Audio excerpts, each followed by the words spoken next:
আসসালামু আলাইকুম। সৌদিতে 12 ঘন্টায় 15 কোটি রুপি খরচ করেছেন মোদি। বিস্তারিত জানতে সম্পূর্ণ ভিডিওটি মনোযোগ সহকারে দেখুন, কেননা এটি একটি গুরুত্বপূর্ণ নিউজ হতে যাচ্ছে। বিদেশ সফরে ভারতীয় প্রধানমন্ত্রীর ব্যয় নিয়ে ভারতে নতুন করে সমালোচনা শুরু হয়েছে। শুক্রবার 5 সেপ্টেম্বর দেশটির বিরোধী দল কংগ্রেসের কেরালা ইউনিট জানিয়েছে, মোদি সৌদি সফরে মাত্র 12 ঘন্টা অবস্থান করে 15 কোটি রুপি খরচ করেছেন। কংগ্রেসের কেরালা ইউনিট বলেছে, মহারাষ্ট্রভিত্তিক অধিকার কর্মী অজয় বসুদেব বোস মোদির সৌদি সফরের খরচ নিয়ে জানতে চেয়েছিলেন।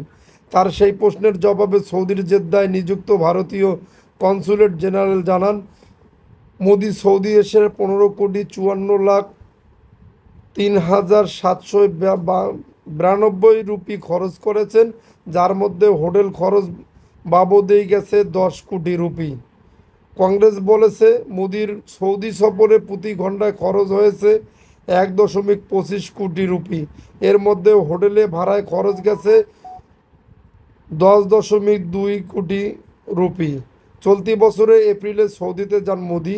ওই সময় জম্মু কাশ্মীরের পেহেলগামে সন্ত্রাসী হামলায় 26 পর্যটক নিহত হন। ওই ঘটনার পর সফর সংক্ষিপ্ত করে ভারতে ফিরে আসেন মোদি। এদিকে অধিকার কর্মী অজয় বসুদেব বোস এক্সে মোদির ওই অতিরিক্ত খরচ নিয়ে প্রশ্ন তুলেছেন। তিনি বলেছেন, জেদ্দায় কয়েক ঘন্টার জন্য অস্বাভাবিক খরচ, শুধুমাত্র হোটেলের জন্য 10 কোটি রুপি খরচ করেছে কেন্দ্র সরকার। এটি চমকে ওঠার মতো। মোদিকে কি কেউ এই বেশি বা সাবি অতি খরচের ব্যাপারে প্রশ্ন করবেন? যদি আপনাদের নিউজটি ভালো লেগে থাকে তাহলে অবশ্যই আমাদের চ্যানেলটি সাবস্ক্রাইব করে পাশে থাকা বেল বাটনটি অন করে রাখবেন পরবর্তী ভিডিওর জন্য।